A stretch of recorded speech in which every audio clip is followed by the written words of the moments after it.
from across the state with reports on teams, games, and players. Don't miss any of the action. Tune in every Monday night at 7 to Tennessee Prep Weekly, brought to you by the Tennessee Highway Safety Office for the absolute best in high school football coverage. Only on 94.9 The Fan. Your sports live here. WBUZ HD3 Laverne. We are the Game Nashville Sports Network. ESPN 94.9 The Fan.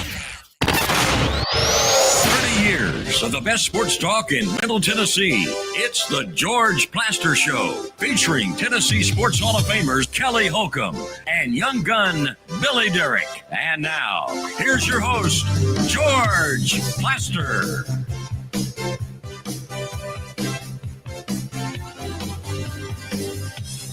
Hello again, everybody. Welcome in. It is a bitterly cold Tuesday in Nashville. Honk if you have heard that before. The good news is that toward the end of the week, some of this will sort of subside a little bit. Tomorrow, we get up to freezing, and then Thursday up to 38 degrees. If you're getting out, stay warm. Dress up, bundle up. Let's go to Murfreesboro, where I'm not aware that a heat wave has come in. Kelly, how are you? I'm good, George. I've said it 100 times already, but I'm better now that you took Danielle Breezy's spot and you've told me about the weather. That's remarkable. Thank you. It is, isn't it? Multi-talented. The more you can do. That's what they always used to tell me playing ball. The more you can do. So you're kind of a jack of all trades, that's for sure. So we go to Billy Derrick. Billy, have you learned from that lesson? Be a what do they call it? A utility infielder. Yeah, Kelly doesn't like my weather reports whenever I host. So Billy, what are you wearing today? You look like you've been walking in the mall with my mother-in-law. Yeah, I feel like Kirk Cousins with the Coles outfit right now. You really do. You look like the average white fella. Well, that's what I am. So anyway, great. Did you watch the game last night? Yes. Come on, now. You know we did. Hey, how about that Irish fight? I have to give it to you, man. I'm quite impressed with that because they're outmatched in that game. Like, they could play 10 times and Ohio State would probably beat them 10 times, but they made that respectable, and I know we're going to talk about it, but I got to give you props, man. Those guys fight. They fight for Marcus Freeman, that's for sure. How many balls did Greathouse catch? Good amount. I felt like he was the only receiver out there. He had to have at least 10 catches in that game. He had a lot, and I mean, without him, it's probably not a game because he was everywhere. He probably could be top 3, top 5. I mean, he'd be right up there at Ohio State. Felt like I didn't see enough of that throughout the playoffs, throughout the season for Notre Dame. But I mean, he emerged, but wasn't enough. He was starting to create some problems for the Buckeyes, and they started to panic a little bit. Mm-hmm. Because it looked to me like they kind of reined it in. They did. Kind of running game left, running game right, and all of a sudden Notre Dame caught fire, and it was, oh, crap. I told you guys this yesterday. Riley Leonard and Jeremiah Love, they were going to be stopped. Ohio State's defense was not going to let Notre Dame run all over them. Leonard had 17 carries for 40 yards. Love had 4 carries for 3 yards. So that was the difference in the game. Okay, so what did Greathouse go down 6 low? 6 catches for 128 yards and 2 touchdowns. All? Good Lord, he had 10 in the fourth quarter. I mean, and Jeremiah Smith, he had obviously the big touchdown, but before that, they had held him in check, and it's not like Ibuka had gotten totally loose. But before the half, Notre Dame went into the half with 2 timeouts. I don't know why they didn't try to be more aggressive there, at least try to get into field goal position. It just seemed like they played out of character for the first time. And then the field goal try made no sense, down 16. Yeah, although I know we'll get into it, but if they don't get that, they're right there anyway. So I don't think they were going to. They didn't think they were going to score a touchdown there. The only points they thought they could get was probably a fourth field and goal. goal from the 9 is not going to be easy. No. So think about this for a minute. For those of you who think all they can do is spell OHIO, and they're very good at that, OHIO. They beat Tennessee, Oregon, Texas, and Notre Dame to get to the national title. I mean, that is, Kelly, that is one tough month of football.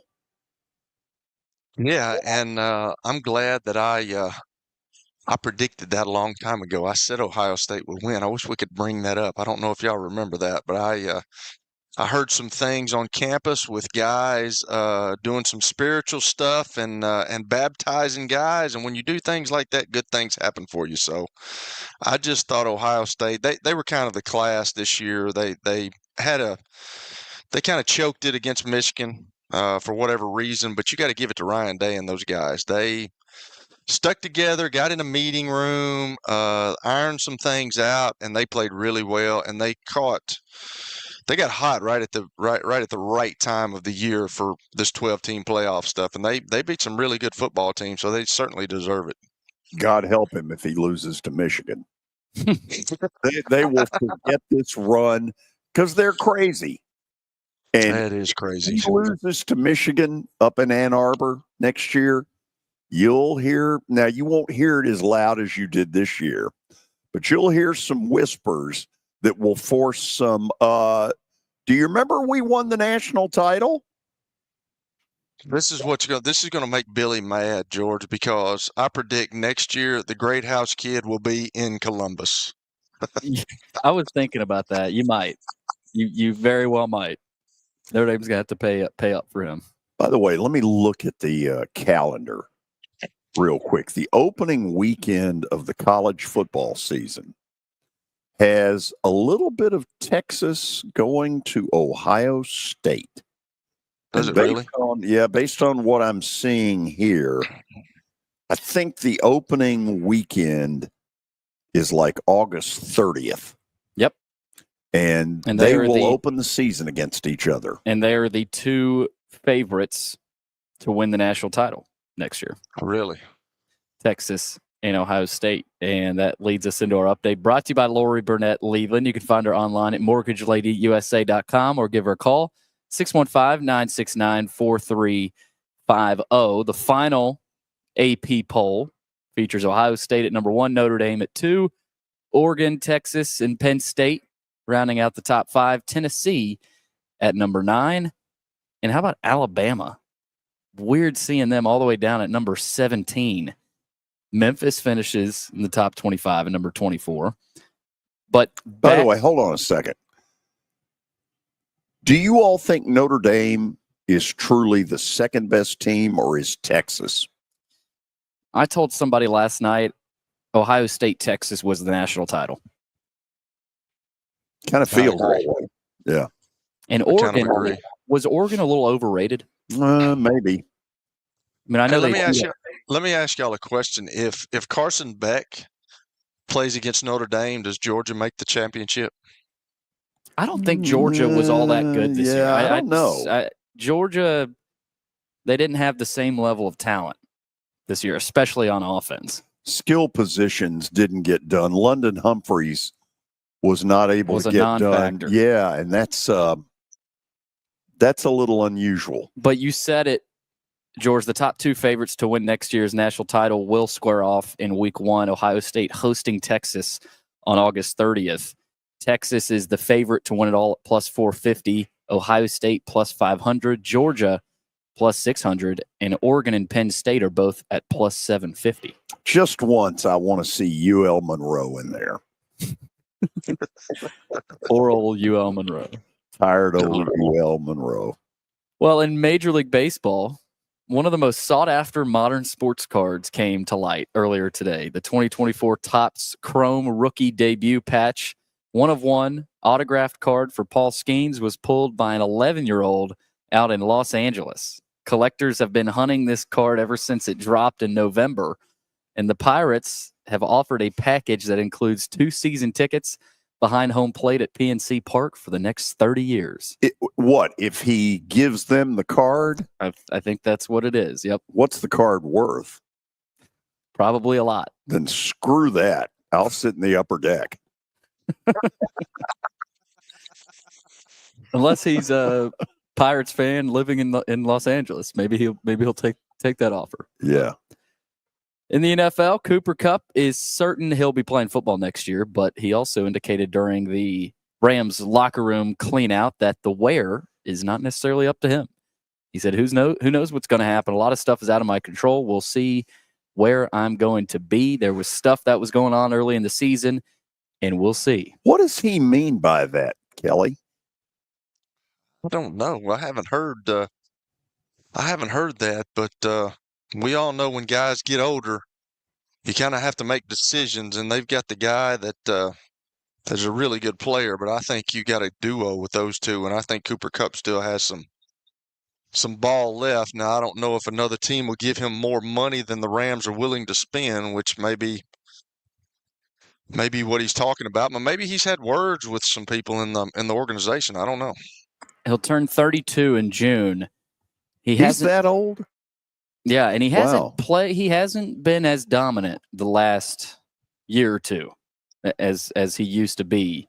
But the Rams can save a small amount, $15 million cash, $7.5 million against the cap if they cut him. You know, if he'd cut that beard, he'd probably run quicker. But you've got Puka Nacua. I mean, if you cut Kupp, I don't think Rams fans should be upset. He's really good. Oh, I don't know. I mean, I think, to me, some of it is both of them. Yeah, I mean, you've got two number one. If you take out one, you don't take out both. Anyway, we'll see what happens in Los Angeles with Cooper Kupp. Also, there are rumors, according to Kirk Minahan of Barstool Sports, who is a Patriots guy, Josh McDaniels will be named the offensive coordinator of the Patriots. And that had been rumored in the last couple of days. Yeah, this is not a big surprise. But people how many times is that he's gone back? Like 8 or 9? Good gracious. But everybody talks about how Mike Vrabel can't hire offensive coaches, or struggles with that. This would be, I'd imagine this would be a good hire and received well up there. So Josh McDaniels likely to be named the offensive coordinator in New England.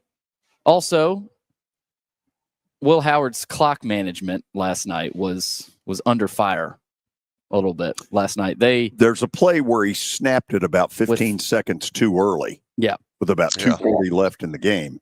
Yeah. However, both of them had their moments. Listen, the Marcus Freeman field goal made no sense, and of course, it was a doinkus. As it probably should have been. So, Billy, people are talking about that. Do they not understand he's like a 21-year-old kid? Like, he's in the national championship game. Like, who cares? They won. Is that what we're talking about? In the moment, there was a lot of talk that if it came back to haunt them, you'd be talking about that. But luckily, I think the next play was the bomb to Jeremiah Smith, which ended the game. Did you all think they would throw on that play? I didn't. I was hoping at some point they were going to get some nads about them and throw the ball, because Notre Dame just said, hey, if you beat us that way, you're going to beat us, but you're not going to do it running the football. I was surprised. Because Notre Dame sent the house on that play, and Howard had just enough time, and that was the difference too. Notre Dame got no pressure on Will Howard. No, very little. So that's what I got. That's it? Yep. You can't make George happy, can you, Billy? No, I just. I don't know you want me to talk about the latest NBA scores from No, last not week? really. Not really. No, we're good with that. So a little bit quiet. Quiet. Hold on. I'll throw a couple in there. Okay. Are you aware the Preds play tonight? I am. Okay. Against San Jose. A 4-game winning streak, potentially. 7:00 puck drop. I'll be there. Be there. Sounds like Billy's turned the page on that, Hoss. Well, maybe. Belmont's home tonight against Bradley. Okay. Tennessee State is home tonight against UT Martin. Okay. Tennessee, Mississippi State in Knoxville, Tennessee, sponsored by, and then Vandy goes to Alabama, where you have to ask yourself the question, number one, can they get their head out of the clouds that quick? And, oh, by the way, Alabama's really good, whether you do or not. Yeah, that's going to be tough. Yeah. So those are things we got going on. Tony Basilio, after the break, a lot to get with him about. We'll do a little more recap of the national title game right around 4 o'clock, and then we will open the phone lines around 4:20 and see where y'all want to take it. Y'all. You got that, Kelly? I do. I like it, y'all. Y'all. That's what we got going. Stay tuned. This is 94.9 The Fan. New year, new priorities. Family and safety come first. If a car or truck accident disrupts your life, Bart Durham Injury Law is here to help. We're local, experienced, and ready to fight for you. Call 615-242-9000. Happy 2025 from Bart Durham Injury Law. It's easy to say good things about the folks at Strike and Spare Family Fun Centers. Number one, I trust them with something that's near and dear to me, the Plaster and Friends Celebrity Bowling Night. But more importantly, I see the fun people have. They enjoy the bowling, they enjoy the camaraderie, and you will too. Come by any of their locations and get ready to have some fun. Venture Express has been helping people in this area for more than 40 years. They're headquartered in Murfreesboro with over 30 years of dedicated fleets involving production, manufacturing, and corrugated experiences. They're an asset-based company with over 700 tractors, 4,000 trailers, and 800 drivers. If you need their help, dial them up 615-793-9500 or log on to ventureexpress.com. As the trusted premier custom home builder in Middle Tennessee, Donnelly Timmons has over 20 years of experience in the industry. Whether you're looking to build your dream home or renovate your current home, their team will ensure that every client and every remodel is unique, luxurious, and completed on time within budget. Founders Dustin Timmons and Joey Donnelly have over 25 years of construction experience in the Nashville area. Together, they have completed projects in Forest Hills, Oak Hill, Green Hills, Franklin, and Brentwood. Dustin and Joey believe that communication is the most important aspect of all construction projects.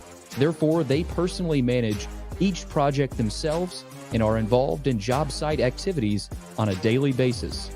Their commitment to quality and integrity has earned them an outstanding reputation among their clients.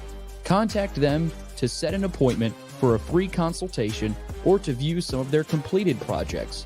Give them a call at 615-456-7983 or log on to DonnellyTimmons.com. Their commitment to quality and integrity has earned them an outstanding reputation among their clients. Contact them to set an appointment for a free consultation or to view some of their completed projects. Give them a call at 615-456-7983 or log on to DonnellyTimmons.com. Hey, it's Jake Lyman. Vanderbilt women's basketball is at home on Thursday night, welcoming Arkansas to the Music City. I'll have all the action for you pregame at 6:15. Your sports live here on 94.9 The Fan and the Game Nashville app. It's the George Plaster Show. Your sports live here on 94.9 The Fan.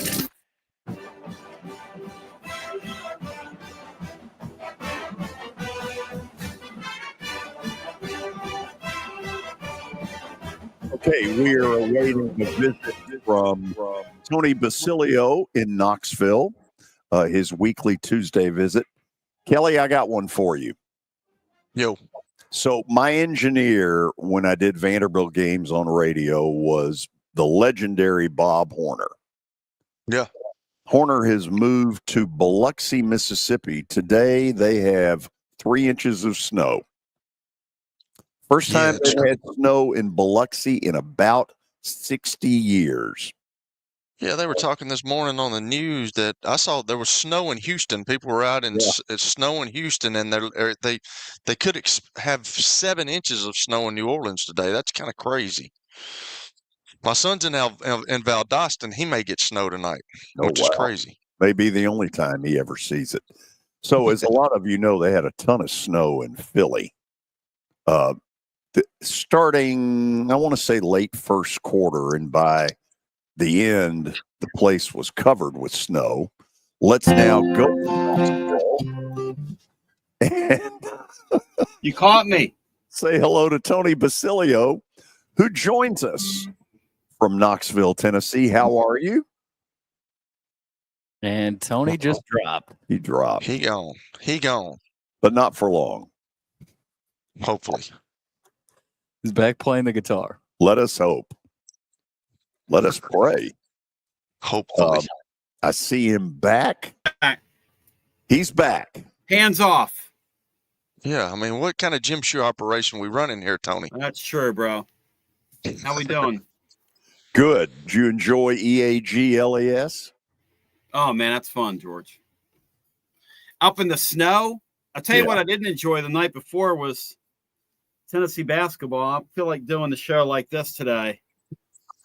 After that, showing Saturday night. Since you've sort of started that, obviously Memorial Gym was the Memorial Gym I grew up in. It was hot. What worries do you have coming out of that as to, are they not as good as they thought they were? No, I just think it's basketball, man. Look, I think in any given night, you're not going to shoot the ball well. You're not going to handle it well. This is a difficult league. Ooh. That was a potentially season-making win for a squad like Vanderbilt that obviously has designs, George, on getting into the NCAA tournament, and why shouldn't they? They're in a power league, a real super league. And if they can pick off a few more of these games, why not? Why not think that way? They have Kentucky here Saturday. Tony, I've thought for a while that there will be a 7-11 SEC team that gets in.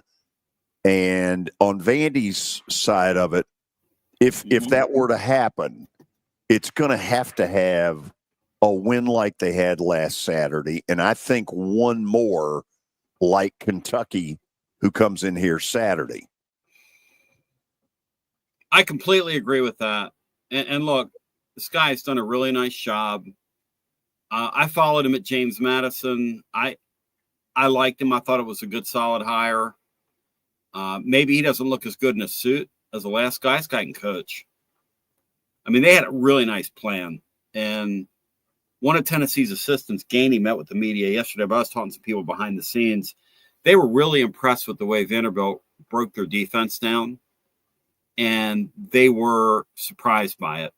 Vanderbilt bullied Tennessee Saturday night, which, when's the last time you could say that? I mean, Rick Barnes been here 10 years. Yeah, and you don't say that about many Rick Barnes basketball teams. They've been bullied, George. You just don't. So they got Mississippi State tonight, and I kind of think the Bulldogs are catching them at the wrong time. Well, they are, and Tennessee has a trip to Auburn on Saturday. And the last thing you want to do in this league is have a 3-game losing streak.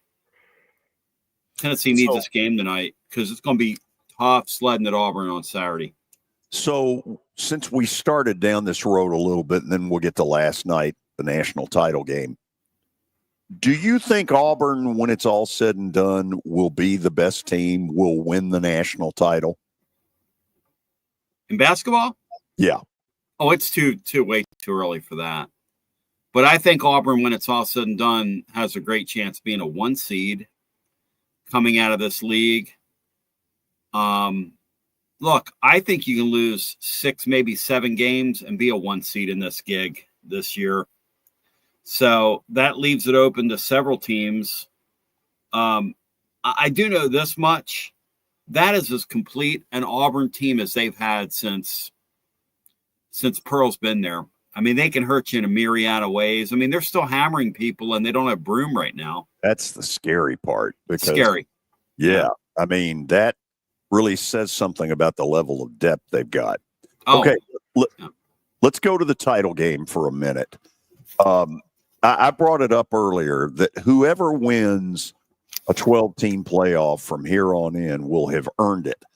They beat Tennessee, they beat Oregon, they beat Texas, and they beat Notre Dame. That's a hell of a month. I'd say, but, looking back on it in its totality now, and this is just food for thought, they lost 2 games. Under the old system, they wouldn't have qualified for this. Right. They spent $21 million, George, on their payroll. They're easily the biggest spender in the gig. I'm not trying to diminish their accomplishment, but they bought a national championship. To put it in perspective, they took the best offensive playmaker that Mississippi had off their payroll, and they're so good, George, that he's a bit player for them. They took Caleb Downs, who was the best young defensive back in our league, and plugged him right into their defense. I mean, these guys that was a super team that they had. And this Jeremiah Smith guy didn't touch a ball after halftime till they absolutely had to have a catch, like they were trying to keep the game close for television purposes. So, I mean, that's a ridiculously great. They're so good that Ryan Day couldn't get in the way of them. There we go. I can channel my inner Lou Holtz here. Yeah. That's tough. Lou, anything you want to say before I go back? No, I just like my name being called, son, because anytime I hear that, it brings sparks to my eyes. Well, I saw you on television last night. Whoever that Ken was to you, Coach, was waving to the camera. So must be a Holt. I saw myself on camera too, and I didn't look very good, son. I lost a lot of weight.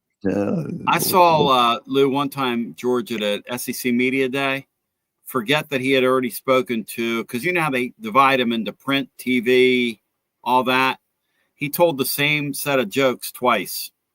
Not as funny the second time, is it? Yeah, a little stale there the second time. Kind of like the second hour of my radio show daily. Wow. Okay.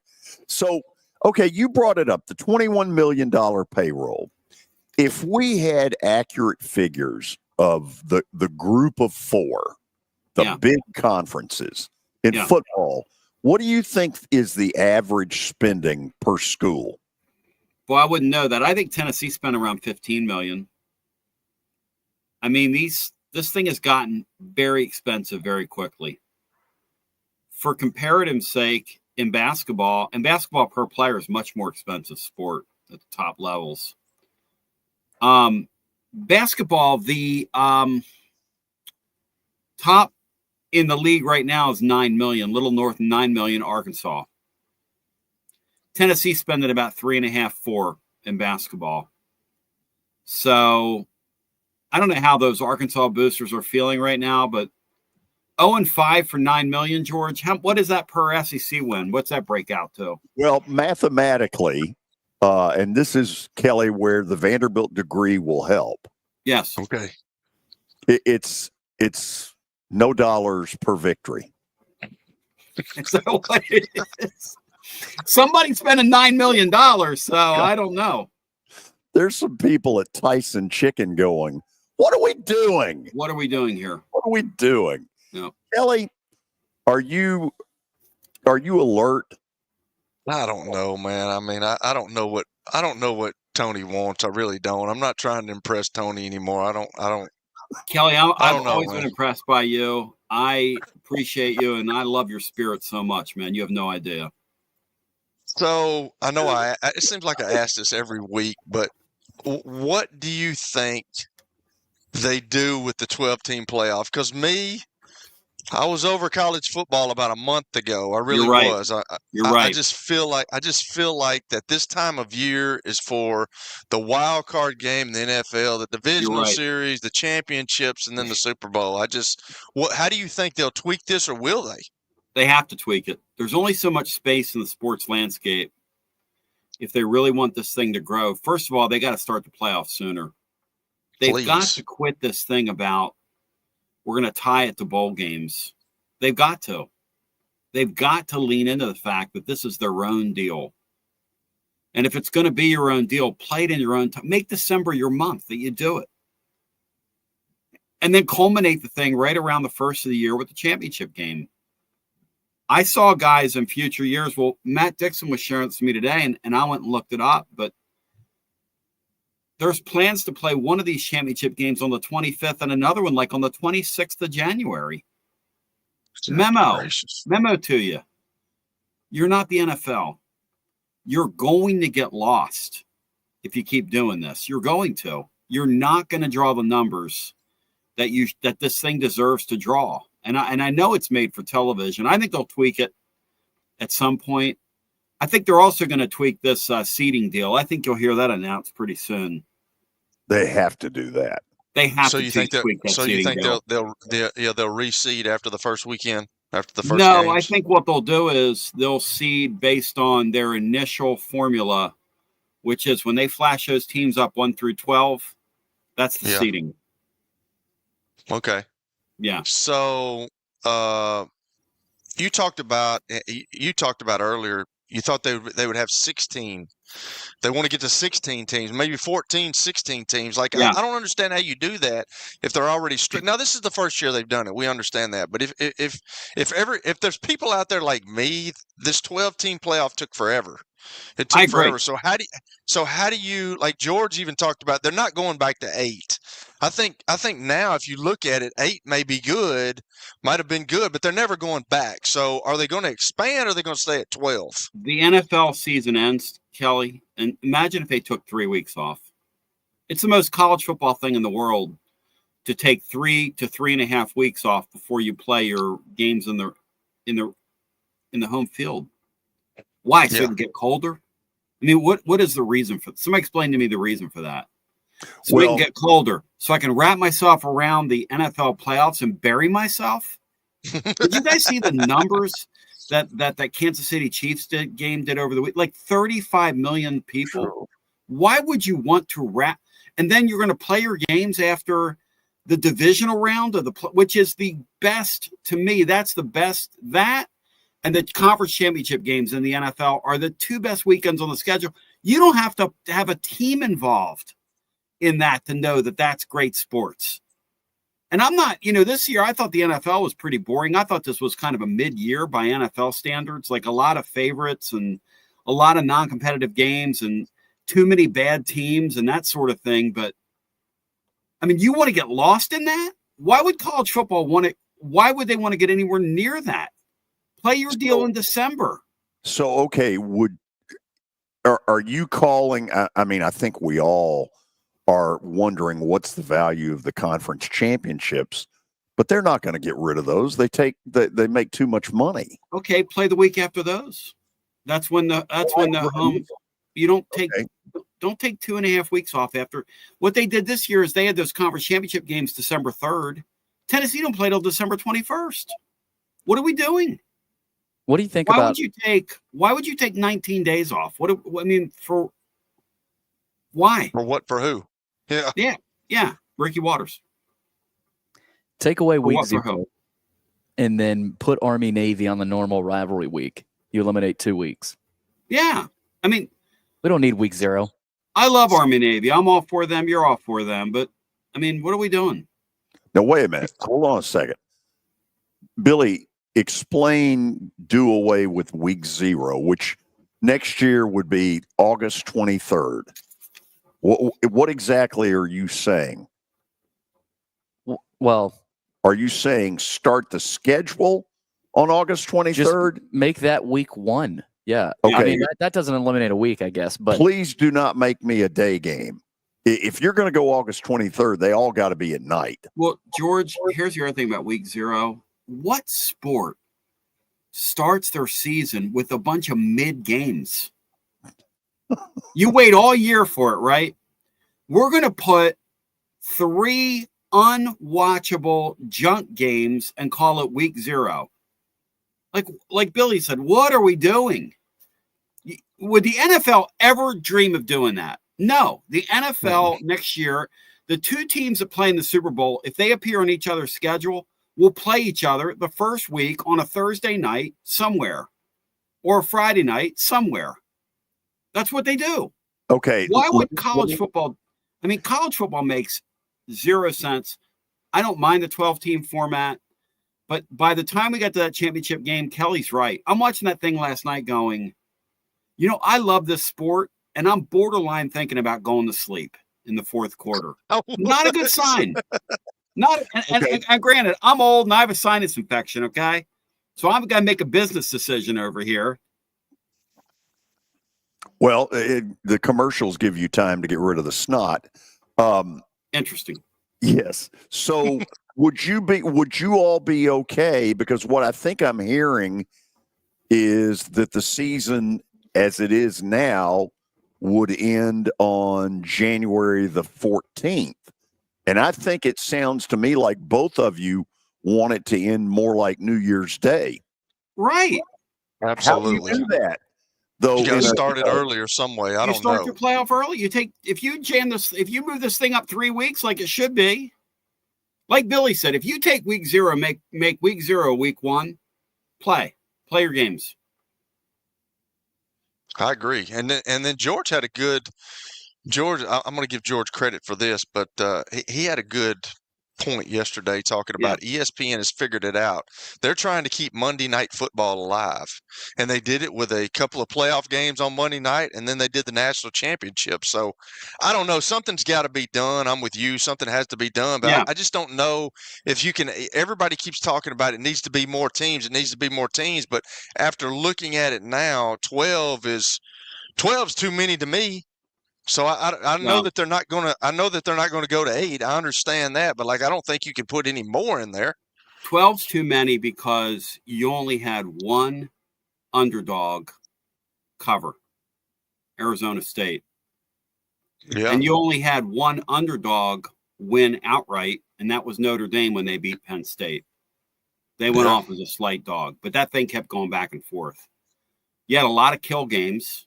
Which, by the way, in the NFL playoffs, for the NFL apologists out there, NFL playoffs has kill games too. Not every game's close. Like that first round of the NFL was embarrassing. That money grab thing that they've done on the wild card. No offense to the NFL, but that's embarrassing. I mean, let's call that what it is. And so, but they get away with it because ESPN, every talking head show, they all worship the NFL and let's rip college football's playoff. Hey, listen, when you put 2 teams on the field, not all games are going to be close. If they reseed next year and put comparable teams on the field with each other, the way they could have and should have done this year, you'll have a better product. It'll be more symmetrical. And I would keep it at 12 because 12 creates tension. Yeah. How do you make a 12-team play?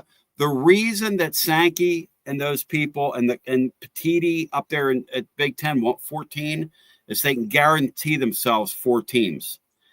Newsflash to the SEC: you didn't deserve 4 teams this year. I'm sorry. No. I know that's sacrilegious to say, and I'm going to get my SEC man card pulled from me. But the league didn't deserve 4 teams this year. I watch a bowl season. I watched it. We all watch. We watch the playoffs. SEC's how many teams do we have in the finals? SEC's become a basketball league now, as you can tell. Basketball league. It's a great. It really is because it just means more.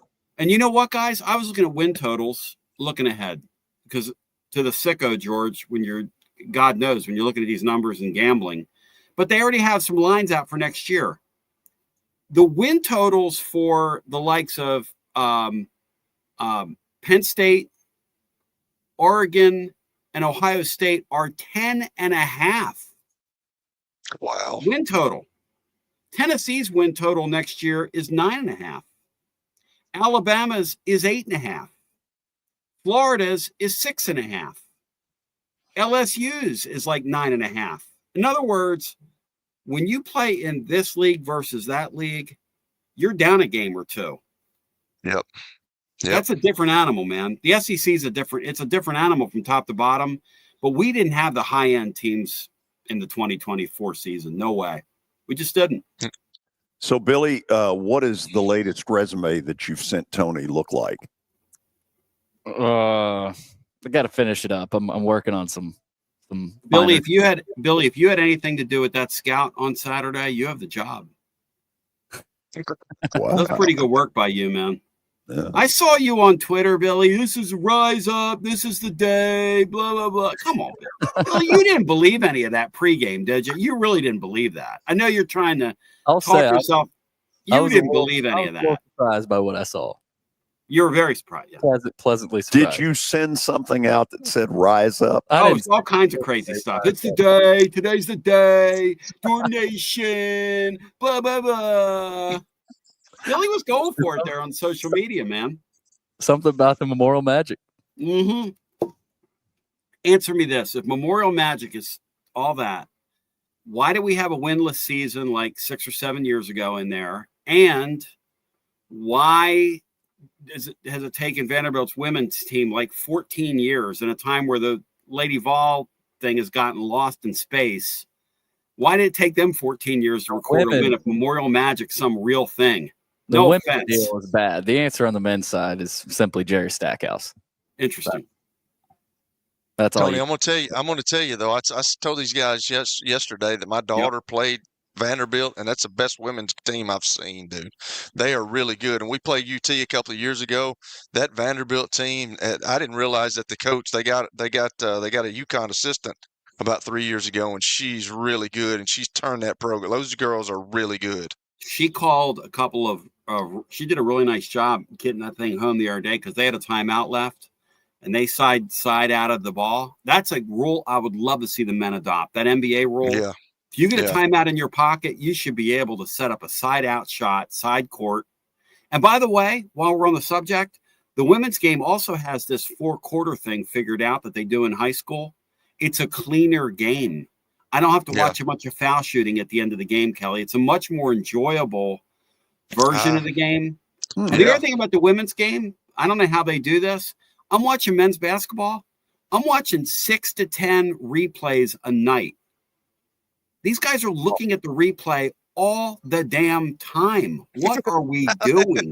Well, it's because they're worried that the supervisor of officials will be all over their butt the next day. It's called cover your back. You're right. You're right, George. But the problem is when you go to the monitor, they should have like the thing we used to have when we were kids, when we were first starting doing play-by-play. What are those timers? Where you flip them over and then you give the score, like to remind you. Yeah. They sit there for like 8 minutes sometimes. Like, what are we doing?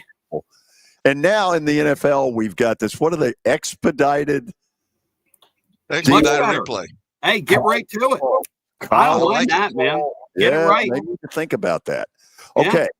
So there is a person, I don't think many, who have not heard you before, but somebody today is saying, wow.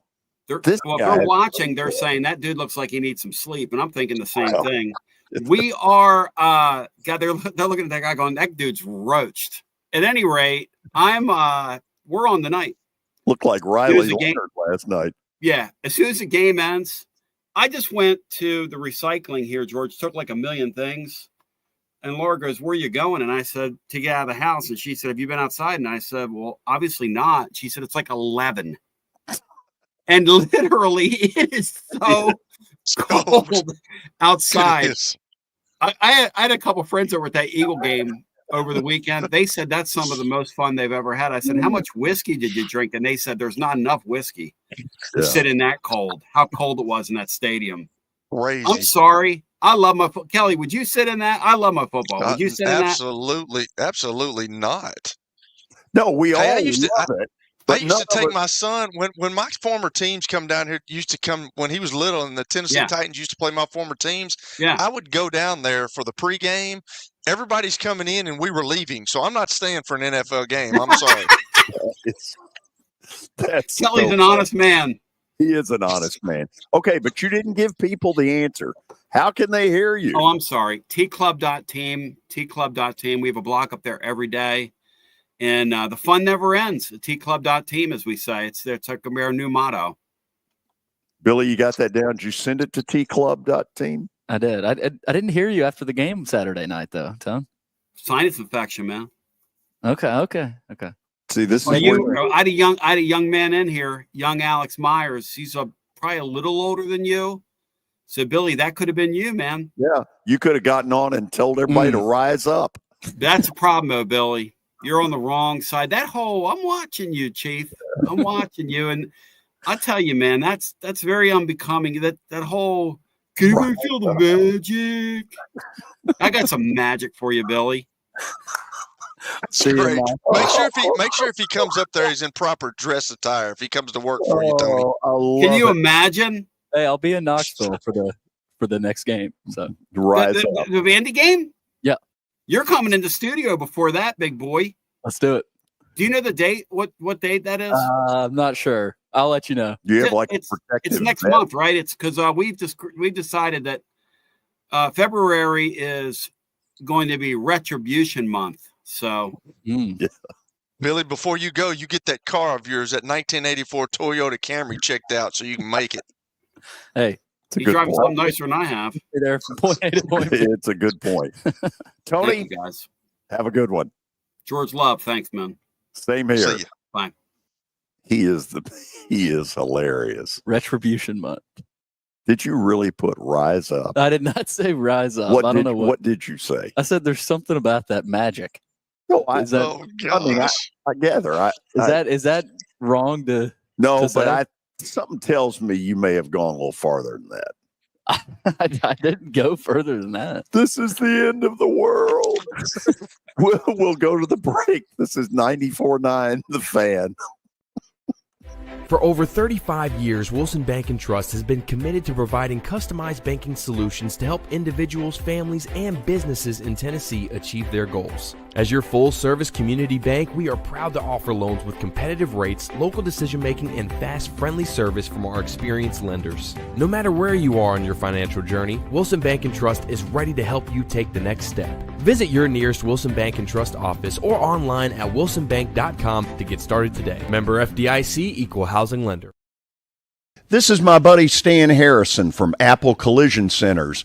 Recently, you've been talking to me about companies that have a fleet of trucks and they're always in need of repairs. That's right, George. We understand that nobody likes to deal with the auto body repair process. We try to simplify that at our 3 convenient locations. We work with all major insurance companies. We help to ease the stress of the auto body repair process. We're located in O'Hickory, Hendersonville, and Gallatin. If you need our services, please stop by and see us. And how convenient that we have that in the background. Now, seriously, these are good folks. They do really good work. Give them a holler. As we step into the new year, there's nothing more important than family and safety. If a car wreck or big truck accident turns your world upside down, Bart Durham Injury Law is here to help. We're local, we're experienced, and we're ready to fight for what you deserve. Call us anytime at 615-242-9000. Really wishing you a safe and happy 2025 from Bart Durham Injury Law. Over the years, more men have started to seek help for hormone deficiencies and imbalances, and Dr. Jeffrey Lodge and wife Daphne, along with their experienced staff, give men the treatment required to improve their quality of life, improve your immune system, energy level, cognitive function, and more. There's no better time to achieve a healthy lifestyle. What are you waiting for? Give Cool Springs MD a call today for an appointment at 615-486-3458 or visit the website coolspringsmd.com.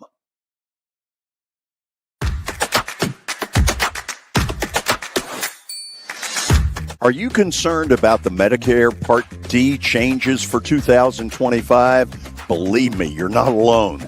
You need to contact Pancos Benefits. They'll make the changes clear and easy to understand. Trust Pancoast to guide you through it all. Their knowledgeable team is here to help you understand the updates and make informed decisions about your Medicare coverage. Don't navigate these changes alone. Call Pancoast Benefits today at 615-292-3400 and choose option 3, or visit pancoastbenefits.com. That's 615-292-3400 and choose option 3.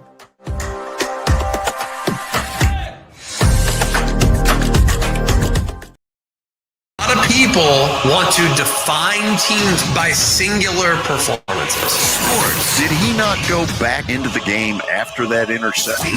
Let's get this turned around. And we're all saying, no, they don't. Here. You thought you were on your way. Your sports live here. On ESPN 94.9. And the Game Nashville Sports Network. It's the George Plaster Show. Your sports live here on 94.9 The Fan.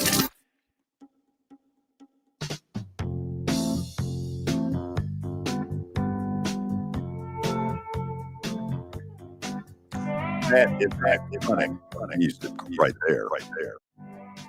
From my high school days. That's how long ago it was. Wow. Okay, let me see if you all agree on some things here. Number one, they're not going to get rid of conference championships. True? Not true? True. True, but with the ACC, that sounds like they might want to modify theirs, but yeah. Because it just means less. Yes. Okay. Two, because I just looked at the calendar. So you all would start it on the 13th, the 20th, the 27th. Those are all Saturdays.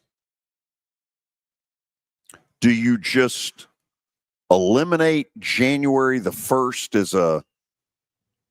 as a playoff final?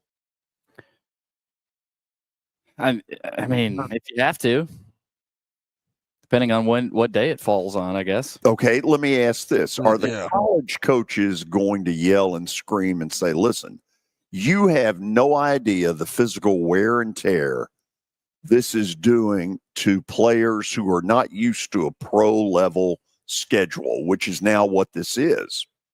Yes, and I was thinking right when you brought that up, George, because I remember Tom Warren, I've told y'all this before, he used to get up and win, because it used to be 10 games back in the day. I played 10 games, and now it's gone to 12, but I remember him getting up when 10 games were over, and he would tell all the young guys, he said, now, the season just now starts. You guys are already finished, but now we're starting. You know, and that's correct, because we had 6 more games left. So it takes a toll on bodies, and you're not, those guys stay in tip-top shape nowadays. So it's a different time. It's a different era. I understand that, but still they're young. And now you've played, like Ohio State and Notre Dame played 16 games this year. That's a lot on a young body this is the first time they've ever gone through that. And I know that next year a lot of them are going to get drafted. You have to get used to that. That's tough because it's a long season, and now college is becoming a long season. So you think about that, and you think about in the NFL, well, I'm getting guys that have been well rested. Well, now if they're going all the way to the national championship game, like, how much does that take off their career? I'm just thinking about that as I sit here. Like, is that taking stuff off their career, or is that's increasing the injury probability for these guys? So I don't know, George. There's a lot of things there's a lot of questions that's got to be answered in this. I wish we could go to 8. We all know that that's not ever going to happen. They're staying at 12, but please don't take it to 14 or 16, because 12 is too many to me. I still think the Army-Navy game should be played on normal rivalry weekend, and I know people will probably come back at me and say, you can't do that. That's Army-Navy. Well, there's a lot more other college football fans that agree with me and think that's better for the game. Date-wise, I mean, if you do that, then to me, if you play that on Championship Saturday, You give them exclusively the 11 in the morning window, and you don't play any of those conference title games until 2:30. You give them their due. They have earned that. I'm with that. I think that's a good plan. I think that's a good idea because you're right. I mean, it's a huge game. There's a lot of people that go. It's tradition. But the college landscape is changing, and I think Billy's right. I think you got to do something with that game. Everything's changing. So they're paying players now. You get to go in the transfer portal as many times as you want. Things are changing. So hey, Army and Navy may have to change. One other thing.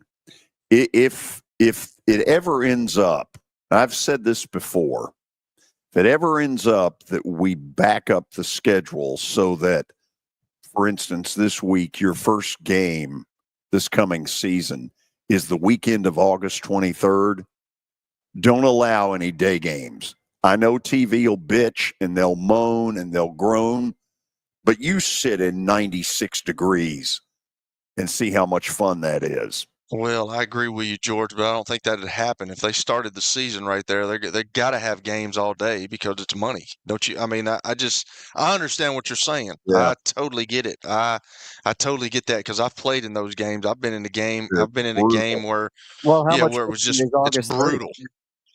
Not much. I mean, Not you're much. gonna have to sit through some Yeah, but two hot okay. games, you know, But three. if you've been one of those people that sat through one of them, you're They giving a suck. person the first excuse to get the hell out of that stadium. What about the cold? Well, got to be tough. You got to grow up. I mean, we talk about the warmth. I mean, the cold. Billy, What about these for snow you? games? It's very simple. You have to rise up. I mean, apparently you're into rise up. Rise up. Can you send that to me, Billy? I want to see that. That was not that. Tony's wrong. I don't know what he's talking about. No, I think he probably is. And why would I have said rise up, I don't Commodore know. Nation? Maybe Why you're would you trying do to- any of the stuff you do?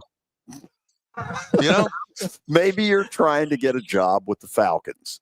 Remember when they had rise up? No. Well, they did for a while. And one year they rose up, and then after that they went.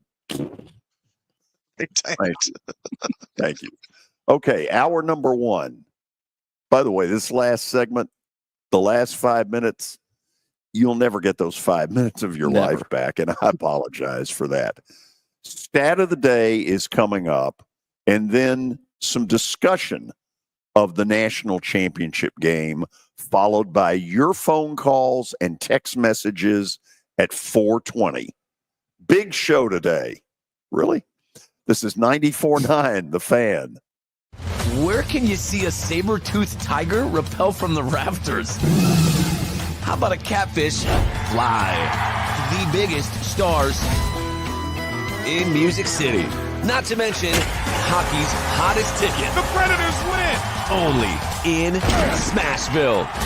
See your Nashville Predators all season long at Bridgestone Arena. Single game tickets are on sale now at NashvillePredators.com. Let's go, Preds!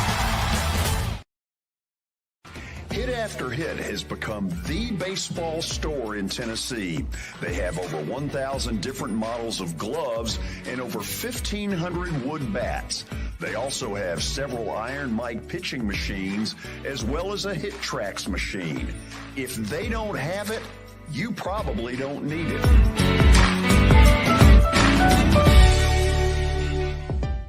We're proud to call Hit After Hit the official shirt provider of the Plaster and Friends Celebrity Bowling Night.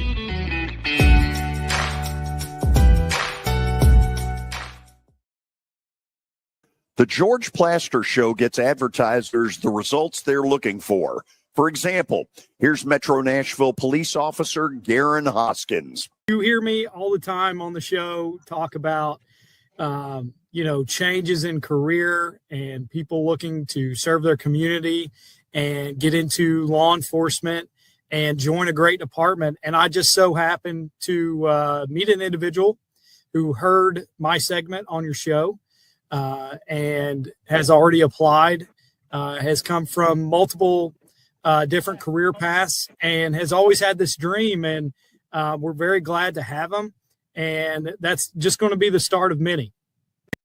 If you want to be part of the Plaster Show advertising family, it's simple. Just email me, plastergeorge@gmail.com. Again, plastergeorge@gmail.com. We will fit your budget and your needs.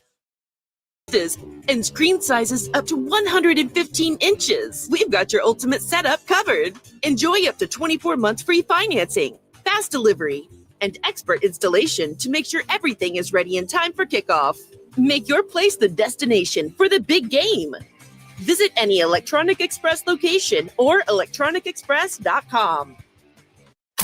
Your sports live here. WBUZ HD3 Laverne. All around the world on the Game Nashville app. We are the Game Nashville Sports Network. ESPN 94.9. The Fan. It's the George Plaster Show. Your sports live here on 94.9 The Fan.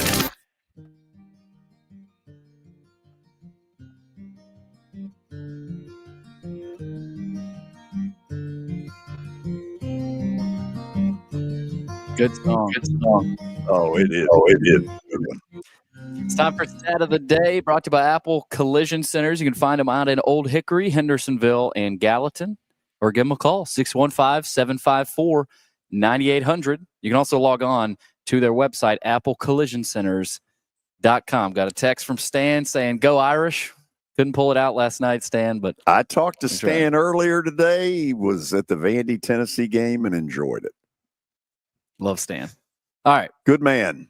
Vandy, speaking of Vandy, we got a Stat of the Day Vandy question tonight. They are looking to win back-to-back games against ranked opponents. Who was the coach for the Commodores the last time this happened? Kelly.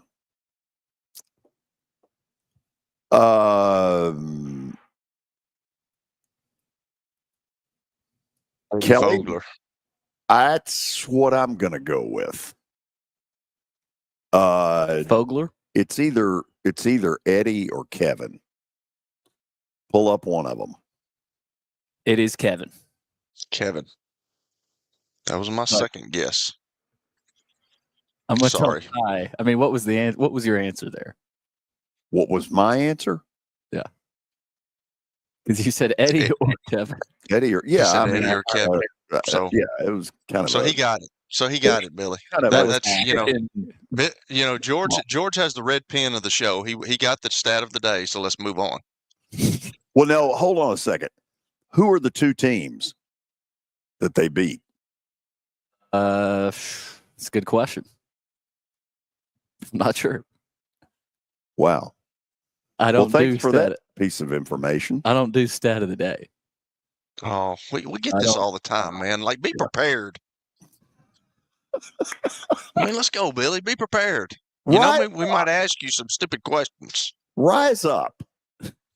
Rise up. Okay, we are officially off the rails. We are officially into the 4:00 hour from the Fordyce Center in Bellevue. George Plaster.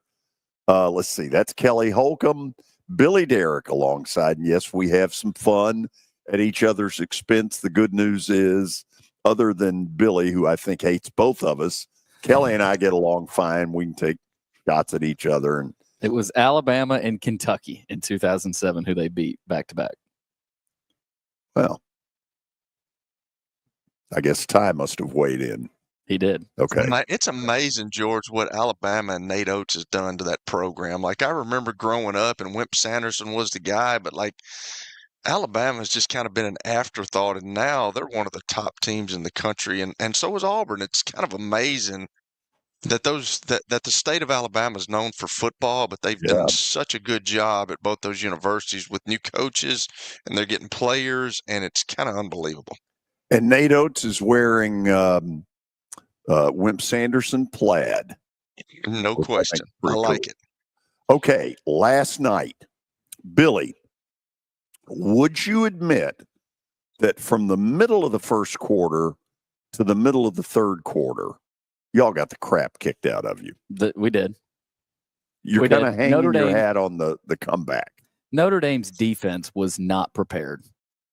Chip Kelly was, as Kirk Herbstreit was saying throughout the game, Chip Kelly was one step ahead of Al Golden for most of that game.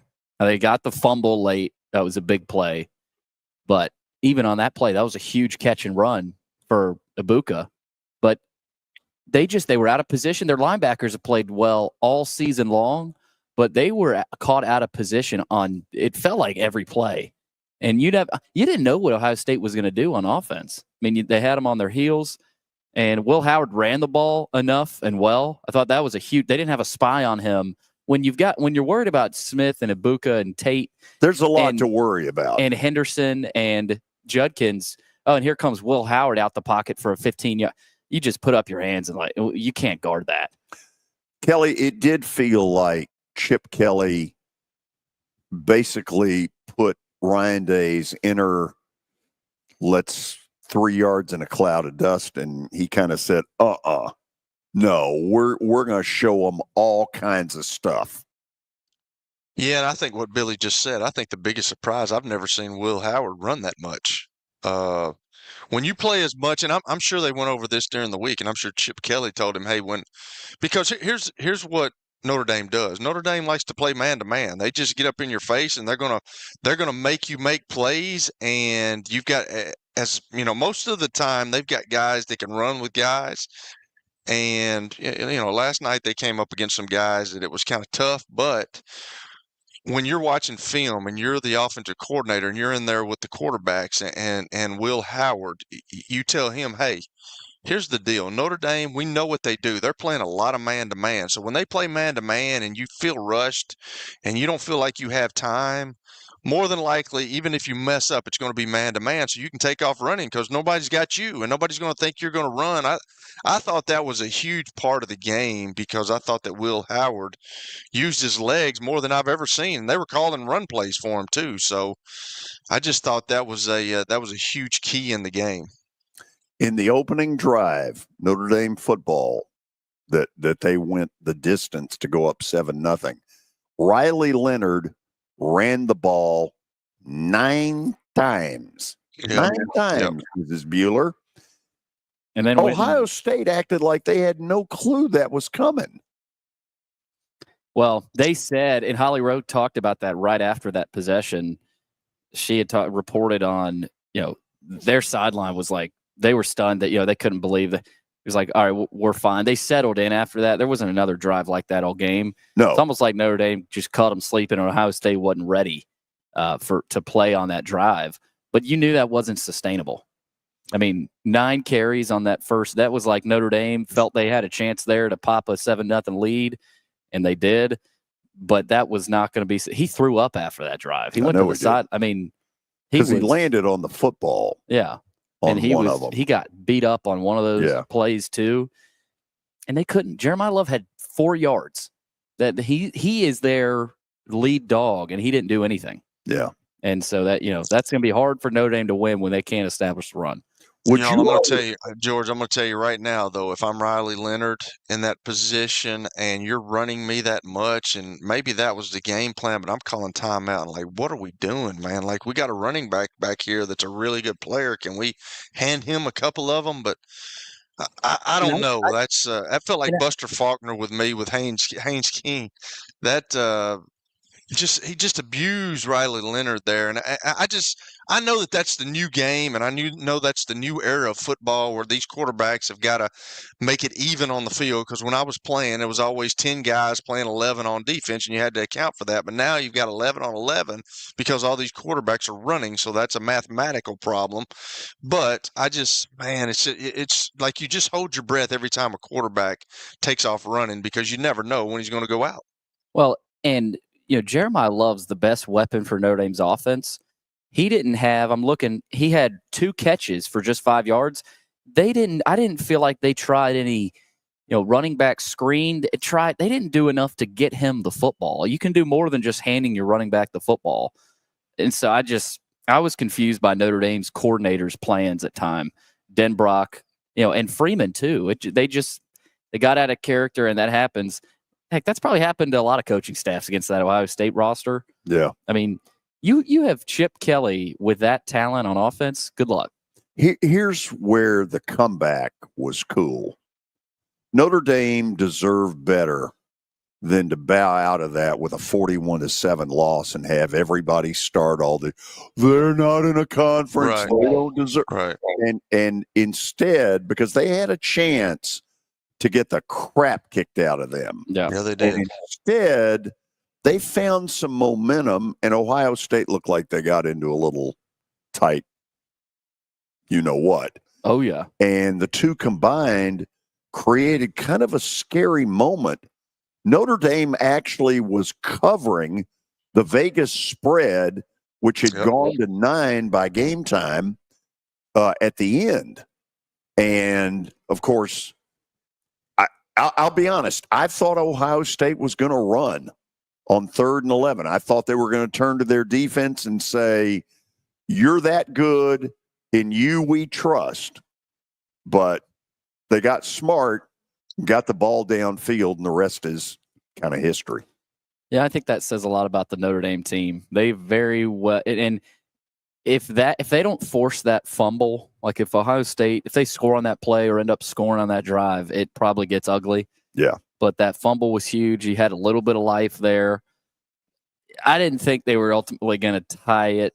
I thought the deficit was too much, but to even get to where they were, they cut it to 8 with, I forget how much time was left, but I mean, that was a game. And for them to make that a game, I think tells you about pretty amazing. The makeup of their team, Coach Freeman, they just found a way. I don't know. I couldn't explain how they did it, but they found a way, defensively to get that turnover. But I think it was the Vatican. They literally got my respect last night. They got my respect. I really thought that, and that comes with coaching, man. They believe in Marcus Freeman and what he's doing, and they had a shot to hang it up. I mean, it was 31-7, and they were getting pounced, and then they just kept battling. And then when they scored the one touchdown, they got a 2-point conversion. Then Marcus Freeman said, "That's one." You could see what he said on the sideline, and those guys. That's as a coach, that's who you love coaching. You love guys that no matter what the score is, they're going to keep playing ball. Your fans love it. Everybody watching loves it. And I even text y'all. I was like, with the way that Ohio State is playing right now and playing scared in the last couple of minutes of the game, just like Tom Moore said, no guts, no blue chips. He used to always tell us that. And Ohio State got really conservative, and they started the DBs on that team, like the Great House kid was becoming a problem for them, and they started to panic a little bit, and then they got a little grabby, and they started touching, and they started grabbing guys and holding and pass interference, and that thing almost got to a point where it was about to get out of hand for them.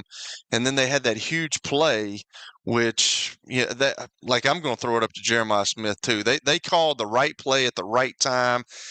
You got to give it to Chip Kelly. You just talked about it. He was kind of a step ahead. He felt that they were going to bring guys and they were going to leave him man-to-man outside, which they normally do. And great throw by Will Howard. He made the play when he had to, because if he doesn't, like Riley Leonard, I've never been overly impressed with him throwing the football. But I tell you what, last night, and he's got this knack where it doesn't look good, but he makes plays when he has to, and he was making plays at the end of that game to help those guys get back into the game. He's a competitor. And he's a terrific basketball player. Yeah. He's had big old thunder. His high school highlights? Yes. Whew. Okay. Here's a quick program note. Late tomorrow morning, the Titans will have a press conference where they will announce the new general manager, Mike Borgonzi. Now, a lot of you out there probably won't have the time to pay any attention to it. It's called work. And so here's what we're going to do tomorrow. At 4 o'clock, we're going to play probably 18 to 20 minutes of that press conference, because he's going to be asked some things. They're going to be asked some things that are going to need some explaining, because the way it's been put out there right now, I don't know why the guy took the job, but he's going to get asked about it. You're going to want to hear it. And so tomorrow at 4 o'clock, be listening. We'll run, what we'll try to do is pick out the most important 18 to 20 minutes of it and let you hear it. Now we're going to go to the break, maybe a minute and a half early. I want some new calls today. Implore new calls at 615-553-0933. Again, 615-553-0933. I would love to hear from a new caller today as our show continues to grow. And we're very appreciative of the kind of support we've been getting, because it's really been nice. Billy, if somebody wants to text whatever it is they want to get into in sports, how do they do it? Chat room is open on YouTube right now. We got some already. Need a few more. Love to hear from you. You can type in your question there to the right of the screen. If you're on a laptop, if you're on your phone, just swipe up. You can do the same on Twitter and Facebook as well. Would love to hear from you. By the way, baseball, I think within the hour, will announce this year's Hall of Fame inductees. And as soon as we've got that, I'll pass it on. Hit the phones, get on the text chat stuff. We're ready to talk to you on 94.9 The Fan. New year, new priorities. Family and safety come first. If a car or truck accident disrupts your life, Bart Durham Injury Law is here to help. We're local, experienced, and ready to fight for you. Call 615-242-9000. Happy 2025 from Bart Durham Injury Law.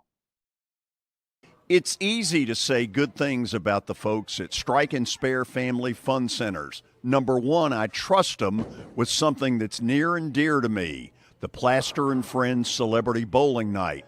But more importantly, I see the fun people have.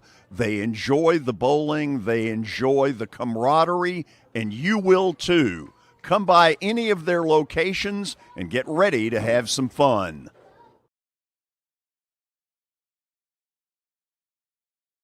Here's Officer Garen Hoskins for the Metro Nashville Police Department. The Metro Nashville Police Department is on the forefront of policing in this century, and I'm glad I'm a part of it. I'm glad I get to find other good officers, other future good officers. And if you're watching today, or you yourself or someone you happen to know is interested, join mnpd.com. Feel free to reach out to us, because we need good officers, and it's a great city to work for.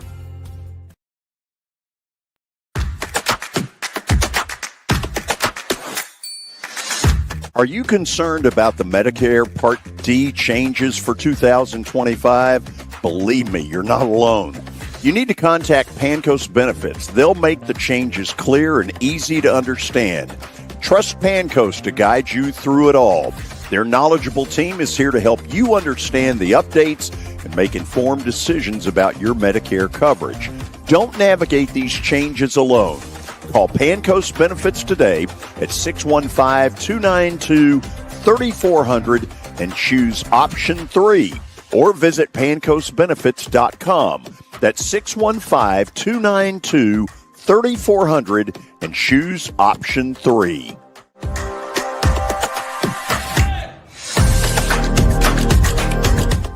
Understand the updates and make informed decisions about your Medicare coverage. Don't navigate these changes alone. Call Pancos Benefits today at 615-292-3400 and choose option 3, or visit pancosbenefits.com. That's 615-292-3400 and choose option 3.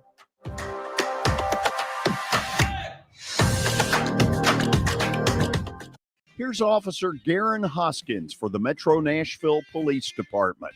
The Metro Nashville Police Department is on the forefront of policing in this century, and I'm glad I'm a part of it. I'm glad I get to find other good officers, other future good officers. And if you're watching today, or you yourself or someone you happen to know is interested, join mnpd.com. Feel free to reach out to us, because we need good officers, and it's a great city to work for. Hey, it's Jake Lyman. Vanderbilt women's basketball is at home on Thursday night, welcoming Arkansas to the Music City. I'll have all the action for you pregame at 6:15. Your sports live here on 94.9 The Fan and the Game Nashville app. It's the George Plaster Show. Your sports live here on 94.9 The Fan.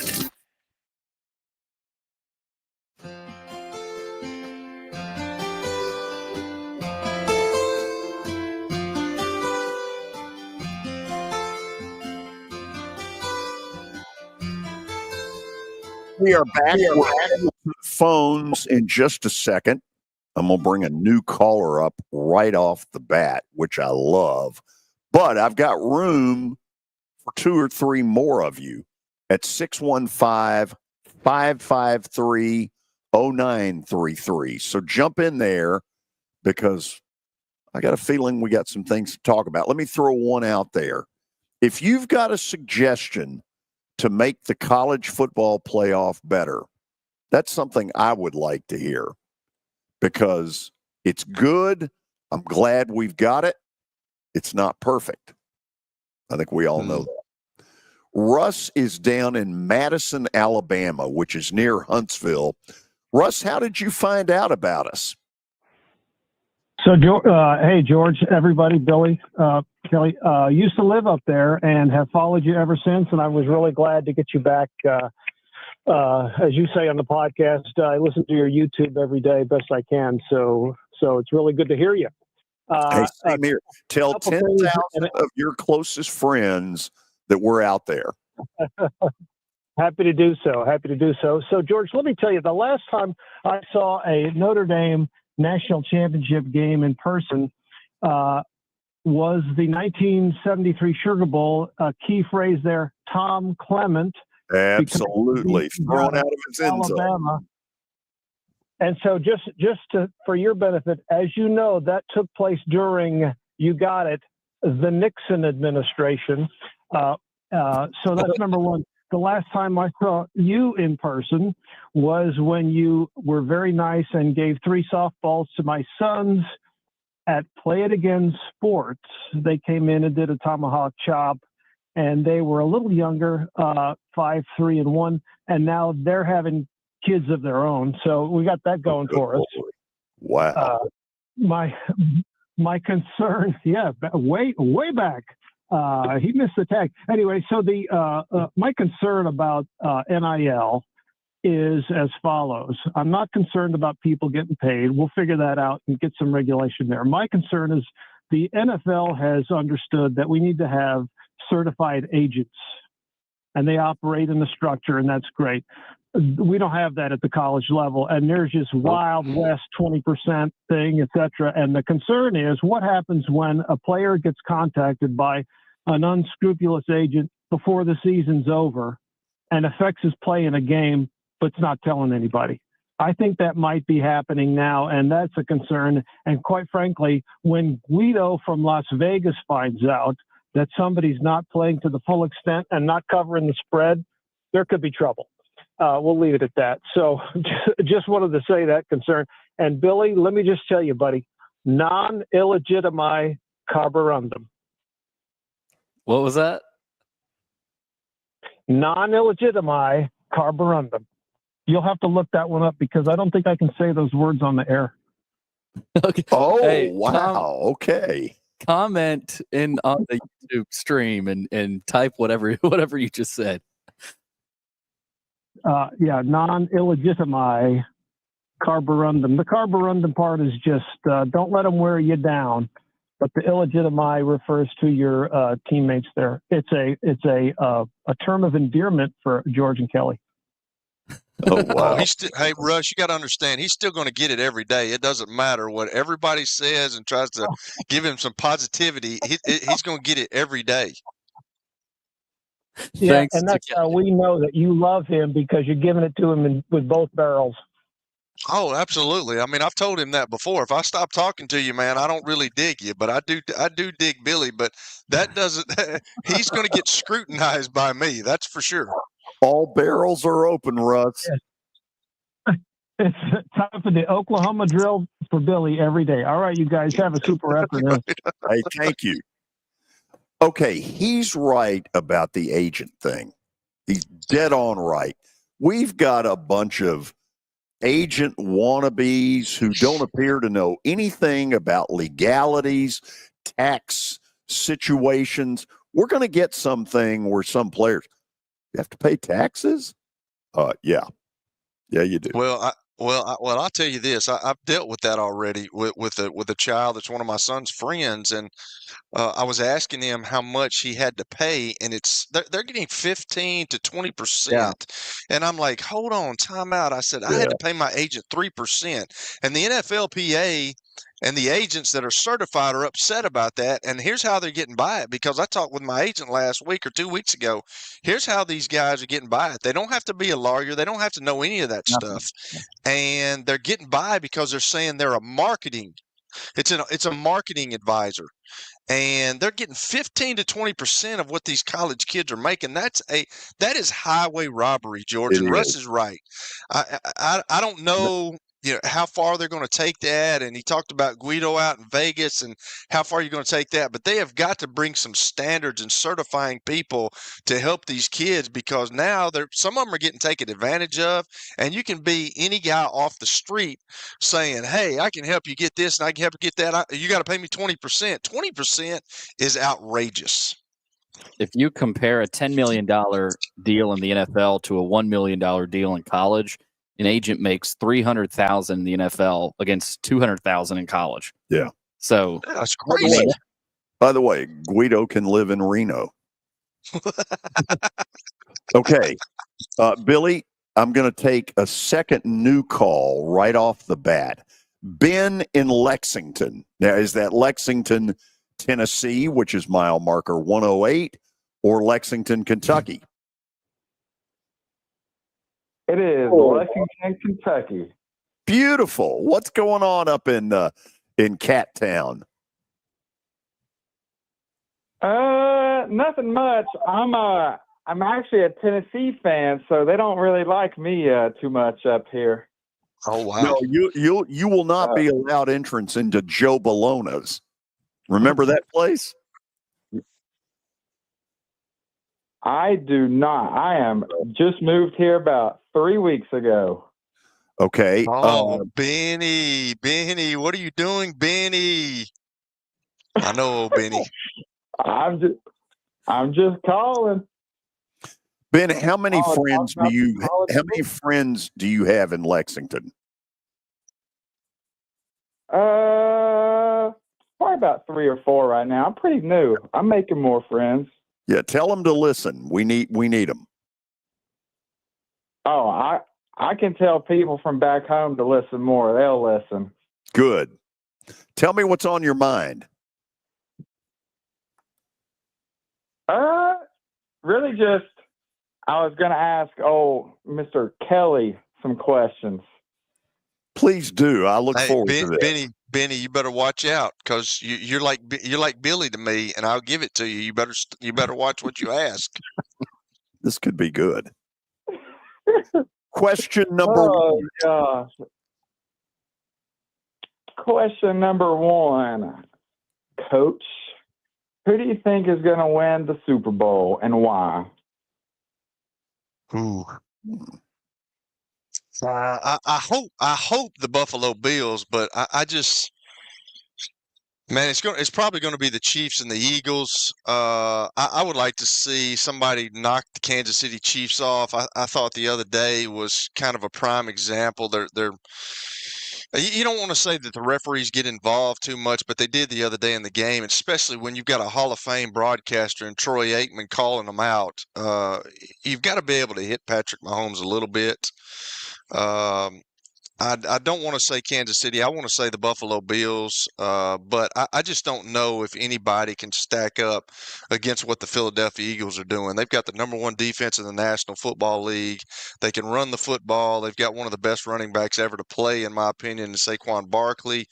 If Jalen Hurts doesn't turn the ball over and doesn't make stupid decisions, I think they're going to be in the Super Bowl, and I think they got a really good shot of winning it. I think I'd have to agree on the Kansas City Chiefs.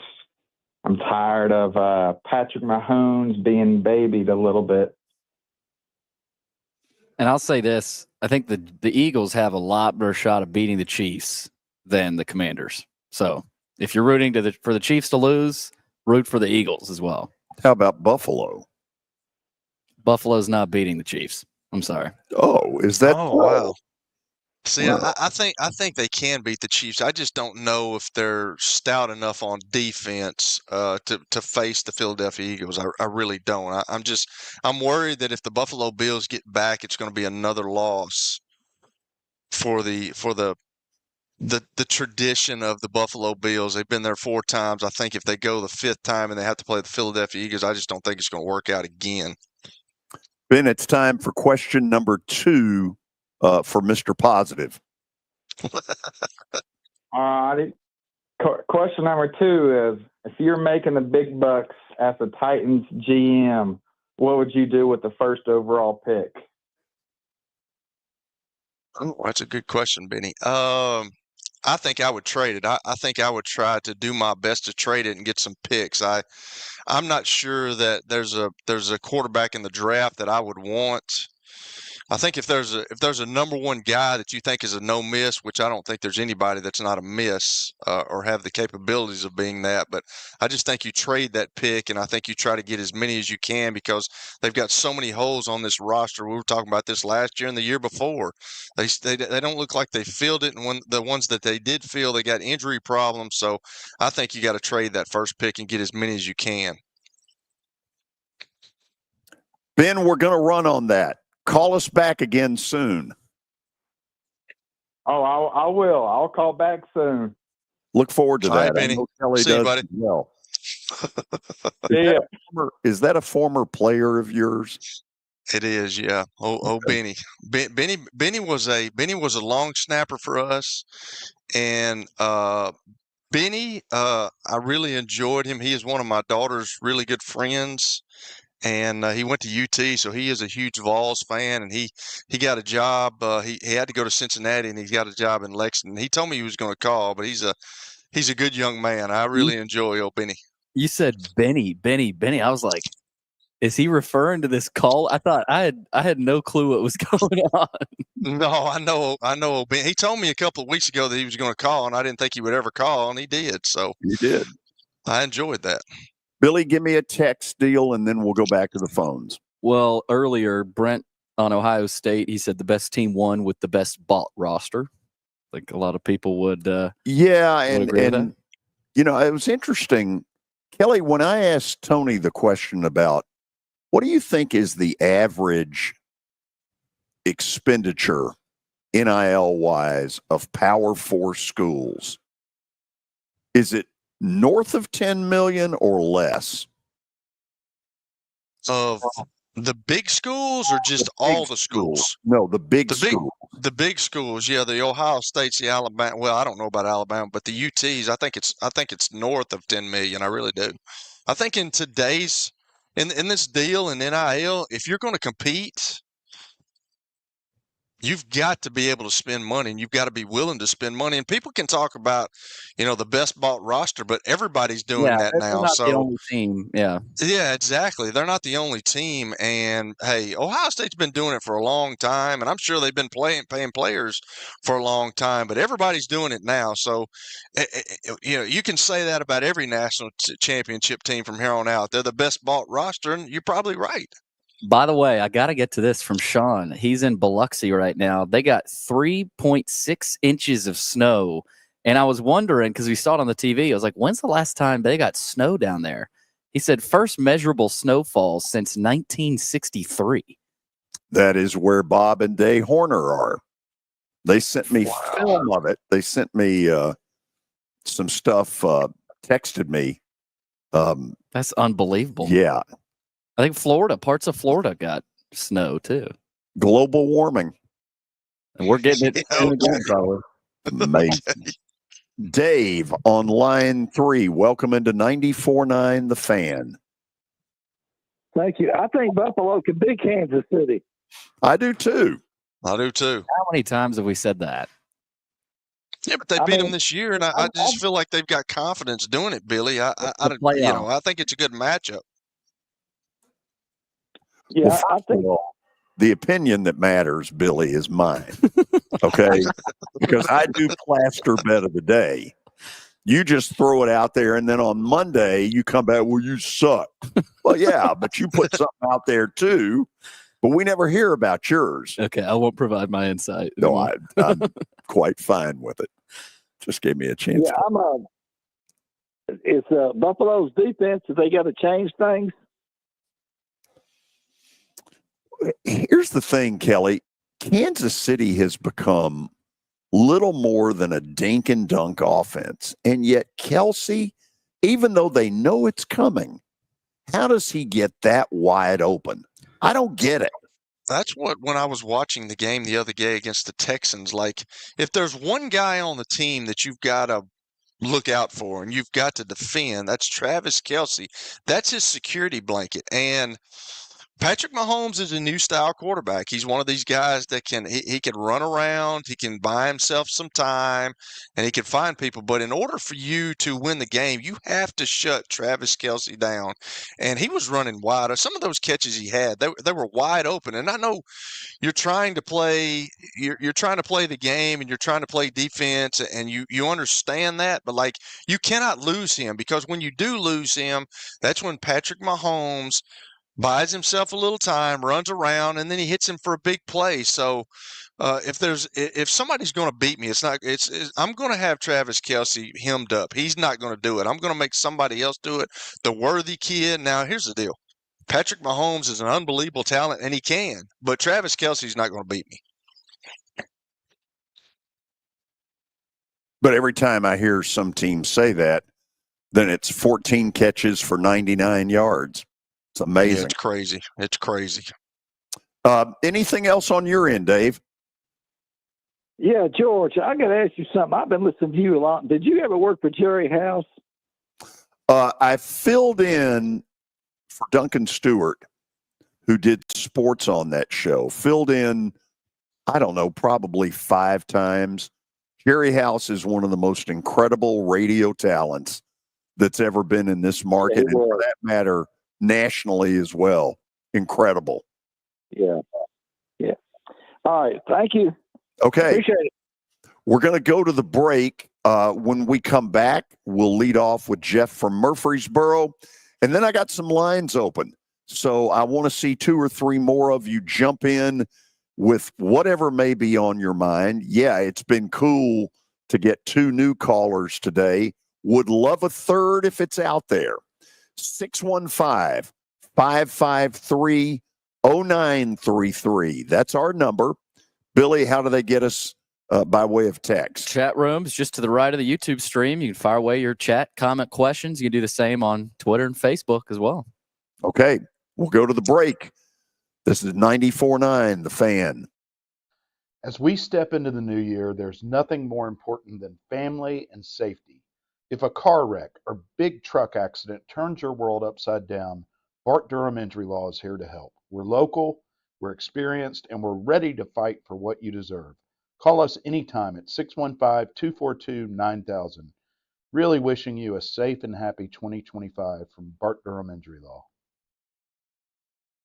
Venture Express has been helping people in this area for more than 40 years. They're headquartered in Murfreesboro with over 30 years of dedicated fleets involving production, manufacturing, and corrugated experiences. They're an asset-based company with over 700 tractors, 4,000 trailers, and 800 drivers. If you need their help, dial them up 615-793-9500 or log on to ventureexpress.com. As the trusted premier custom home builder in Middle Tennessee, Donnelly Timmons has over 20 years of experience in the industry. Whether you're looking to build your dream home or renovate your current home, their team will ensure that every client and every remodel is unique, luxurious, and completed on time within budget. Founders Dustin Timmons and Joey Donnelly have over 25 years of construction experience in the Nashville area. Together, they have completed projects in Forest Hills, Oak Hill, Green Hills, Franklin, and Brentwood. Dustin and Joey believe that communication is the most important aspect of all construction projects. Therefore, they personally manage each project themselves and are involved in job site activities on a daily basis.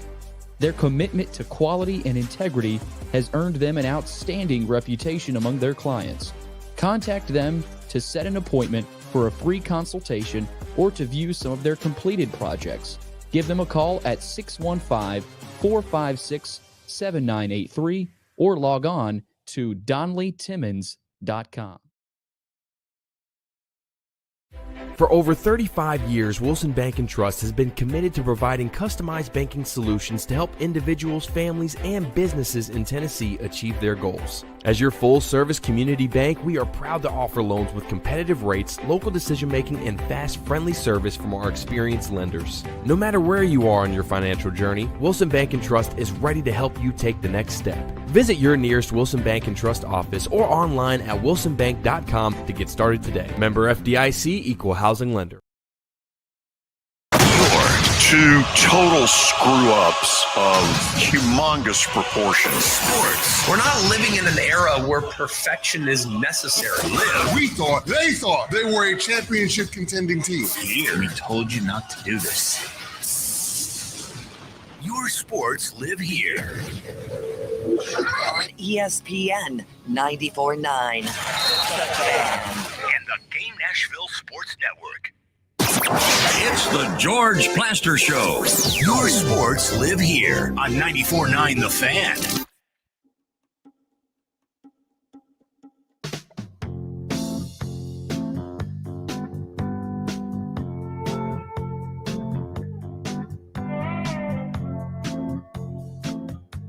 We are bringing out the oldies but goodies today, aren't we? Good bump music. I like it. Okay, let's get right back to it. Got several of you on the line. We'll start in Murfreesboro. Jeff, welcome in. George. Howdy. I was going to say, you try that a little bit. Not this Friday, but next Friday. Middle Tennessee has our annual Groundhog Day luncheon, baseball kickoff. It's they've done it 52 years now. If the tickets are $35, it's at the Student Union building, one of the ballrooms. The menu is ham hocks, white beans, green onions, cornbread, tomato salad, and chocolate cake and ice cream for dessert. And I love Jerry it. and I were talking about the team, players, all that stuff. And you could get all baseball. Middle Tennessee opens the baseball season Valentine's Day, February 14th against Bowling Green. A 3-game set in Murfreesboro, Friday, Saturday, Sunday. That opens the college baseball season, opens that weekend. Everybody be playing all the country that weekend. And the number two thing I want to say, that the college football season, NFL too, is way too long. Way too long. I mean, when does it end? I mean, the NFL years ago, it was 14. Now it's 16, 17, 18. I mean, college day, last night, I think, what was it? Ohio State played 16 games. Is that right? Yeah, I think it is. I think that is the number. Both of them. What's we gonna have to start first July 4th weekend to get it about January 1, or we gonna end in March or April? I told somebody years ago when this playoff thing started, what the NCAA tournament, the way it is now, it would not exist or be very much lessened, and that's why people want it. They want football 24/7 out of their butts. George, you told me last fall, you said, this is the South, and we're going to talk about football. That's what you told me. Right, and I'm not I like football, but I don't want to cram down my throat 24/7. Okay, I love all sports, all of them. And I'm glad college football's over with, that they can go back, they can play in the spring if they want to do, but I'm glad it's over. It should be over by January 1, but it should be finished. But they're going to keep extending it out. So I just want you to comment on that a little bit. I'll hang up and listen. Thank you. Okay. One of the things, first of all, the NFL apparently is going to 18 games. And Kelly, I think more than anything, it's because the Players Union, which doesn't want an 18th, has absolutely no backbone. Yeah, you've always said that, George. You're probably right about that. I'm telling you, it's the players and the the Players Association, it's a cash cow, and they don't want to screw that up right now. They really don't. So anything the NFL wants, the NFL is going to get, because everybody's getting paid and everybody's making lots and lots and lots of money off the NFL right now. So I understand, but I don't. What are they going to do with the preseason games? Are they going to take another preseason game away for the 18 games?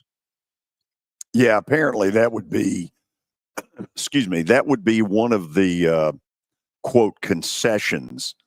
So you're going to have 2 preseason games, and then you're going to have 18 games. They're already not ready for the season opener anyway.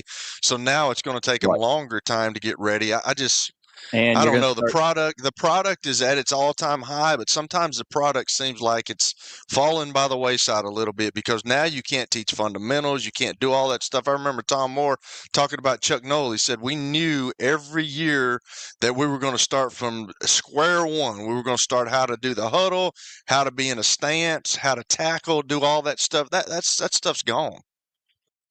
You'll probably start to see some load management.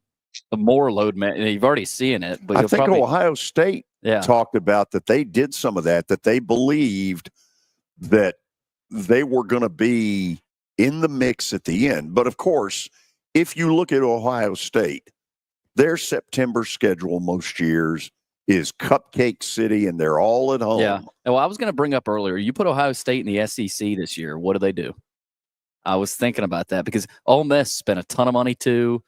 And, they ended up with 3 losses. I just wonder, you put them in the SEC, what happens? Oh, they win it still, in my opinion. I mean, it's different playing Maryland and Wisconsin and Rutgers. I understand that, but those dudes, they're really good this year, Billy. Yeah. And I just think, they may lose one. They may lose 1, maybe 2 more games, but they still are in the SEC championship, and they still win that thing. Don't take any shots at Rutgers. Rutgers, son. Mike in Melrose, you are up next, and thank you for joining us. Good afternoon. Well, back to baseball real quick. Good to see George at the baseball banquet. Don Mattingly. This Saturday we have another former Sam will be in town at Lipscomb, and that is Buck Showalter. Hold on, I got one for you. Buck will. George, the announcement will not happen until after 5, and they are projecting right here Ichiro to get 100% of the votes, CC Sabathia to make it at 92%, Billy Wagner to make it at 85%, Carlos Beltran to make it at 81%, and Andrew Jones to come up short at 73%. Ooh. So, wow. Is that his final? Wrong. What hurts Andrew, even though he wanted the 10 gold gloves, I think what hurts him is that 254 batting average, which he had 454 home runs, I believe, but I think that batting average kind of hurts him over his whole career. I didn't realize it. I just looked up Billy Wagner's stats. He had 420, over 400 saves his last year was a Brave. He had 37 saves his last year. He sure did. I remember it. By the way, Buck Showalter will be on with us Thursday at 3:20, Mike. So kind of tune in for that. I talked to Buck yesterday. Excited to have him on, and Don Mattingly was terrific. Well, good deal. I'll be there to see him Saturday. Take care. Me too. See ya. So, Kelly, the 1981 Sounds, Don Mattingly, Major League Manager, Buck Showalter, Major League Manager, Pat Tabler, broadcaster with the Blue Jays, Otis Nixon, great stolen base guy, Willie McGee. That team was loaded. No, that sounds like it. Good gracious. I know all those names. Crazy. Bob in Antioch, you are next on 94.9 The Fan. I usually talk about the Predators when I talk to you, but I've got a couple of Vanderbilt questions. How important to Clark Lee's program do you think it was that they won that bowl game? And my second question is, this is the most optimistic I think Vanderbilt fans have been in a long, long, long time. When you listen to the coaches talk about it, regardless whether it's the basketball coaches or Clark Lee or Tim Corbin, they all say Candace Lee and also the administration. What's your theory behind why they've been doing so well? Do you agree with the administrative support? I mean, there must be something to it. I don't pretend to know Deermeyer the way I knew, Gordon Gee, who in between those two was Zeppos, who didn't give a rat's whatever about athletics, kept talking about how he was going to be a chancellor of athletics. He didn't do a damn thing. Joe Billy Silly was totally against athletics. So you've had a mixed bag of chancellors. This guy came in, he gave them some money to try to make their facilities, which were so bad, at least semi-competitive. So, yeah, I mean, I gotta say that compared to some of them, I mean, this guy has been very helpful. And they've spent money. Like you said, he's made that change. They invested. This is what you get. Look how quick it happened. Football team was 2-10 a couple of years ago. Basketball team, what did they go? 9-23 or whatever it was.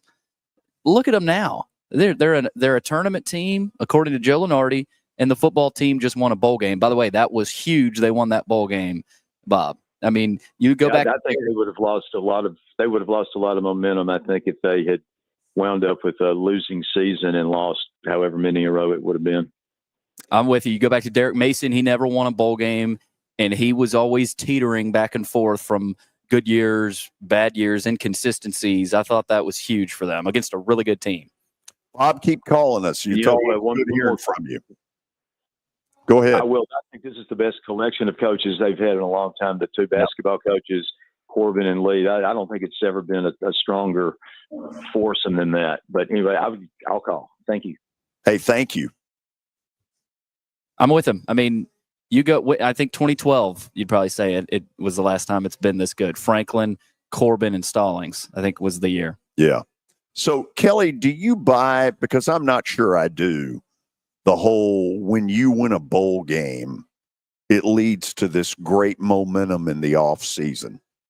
I'm not sure I buy that. I think there's too many variables to what goes on in August as opposed to a bowl win in late December.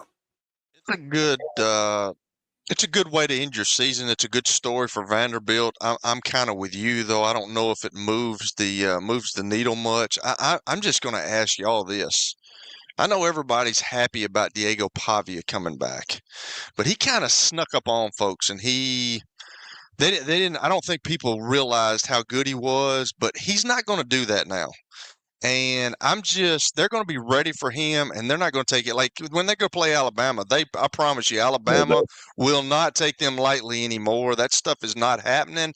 They know that they've got to play, and I'm not sure if they can replicate what they did this year. I'm hoping they can, and maybe it moved the needle a little bit, and maybe they're able to get some more players, and maybe they're able to get a little bit more NIL money.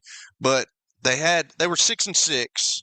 Now you got to do it again. You got to consistently do it for everybody around here, for myself, for you guys who are Vanderbilt guys, to really buy in. Let me get Casey and Franklin real quick. You've made a great point. By the way, toughest thing will be their road schedule. Casey, I got about a minute and a half, 2 minutes. Go. Hey, sir, I'm just bringing one out of left field here from the Plaster charity event and seeing if you ever got any results from that charity event. Oh, yeah. You know what? I've been slow to the draw. So, I know where this is going now. You think your team won, don't you? I'm coming from the Reese Smith crew. I know we won. I just want to make sure we didn't okay. Other team cheating us this year. Hold on. Are you 100% certain of that? 249 average for the team for both games. So you wouldn't have had that if I'd been a part of it. Okay. 249. I'm sure we'd have been close. My 2 games did not equal 249. Here's what I'll do, Casey. Sometime during the winter solstice, I will release whoever won this thing. This is pathetic that I'm having to admit this, but it's true. Been really busy. I'll check into it and report back. How about that? Oh, that sounds fantastic, sir. I appreciate the call. Y'all have a great day. Casey, you have a good one. We'll go to the break. Plaster Bet of the Day is coming up next. Where can you see a saber-toothed tiger rappel from the rafters? How about a catfish fly? The biggest stars in Music City. Not to mention hockey's hottest ticket. The Predators win! Only in Smashville. See your Nashville Predators all season long at Bridgestone Arena. Single game tickets are on sale now at NashvillePredators.com. Let's go, Preds! Hit After Hit has become the baseball store in Tennessee. They have over 1,000 different models of gloves and over 1,500 wood bats. They also have several Iron Mike pitching machines as well as a Hit Tracks machine. If they don't have it, you probably don't need it.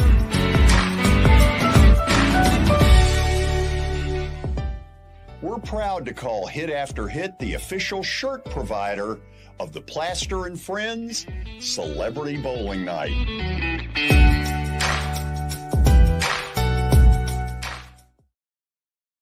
Try to simplify that at our 3 convenient locations.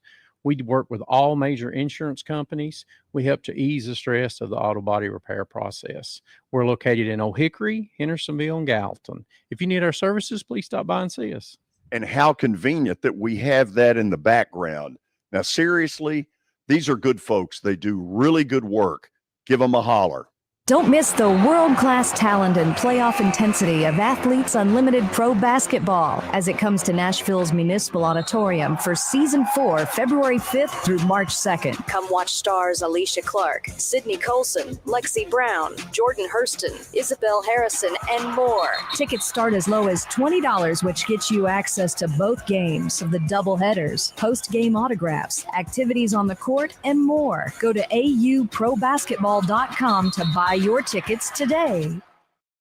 Evan, Canty, and Michelle are unsportsmanlike. I'm not sitting here saying that John Harbaugh is going to be fired, but I am going to acknowledge that John Harbaugh is going into the last year of his contract, and this playoff loss makes for an interesting decision this offseason in terms of what they're going to do from a contract extension standpoint. And I ain't changing the quarterback. So if I'm not getting rid of him, the obvious answer would be the head coach.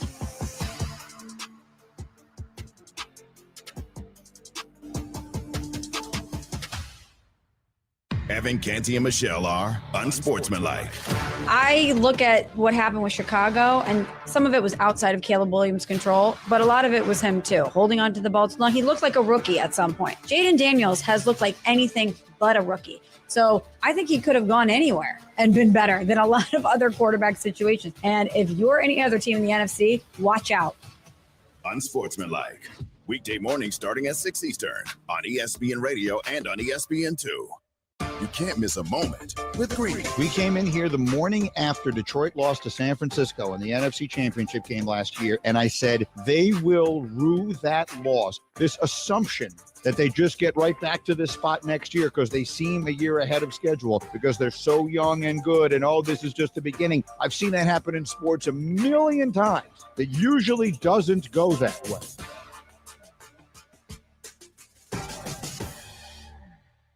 Mike Greenberg, Greeny. You cannot take the number of terrible sacks that C.J. Stroud took in that game. You cannot leave all those points on the field with your kicker, with the field goals that he missed and you get blocked and missing an extra point. You can't do those things against the 2-time defending champs in their building and come back and tell me the refs are the reason that we lost. That really rubbed me the wrong way. Greeny, weekday mornings at 10 Eastern on ESPN Radio. Plus, you can watch and listen on the ESPN app. It's the George Plaster Show. Your sports live here on 94.9 The Fan.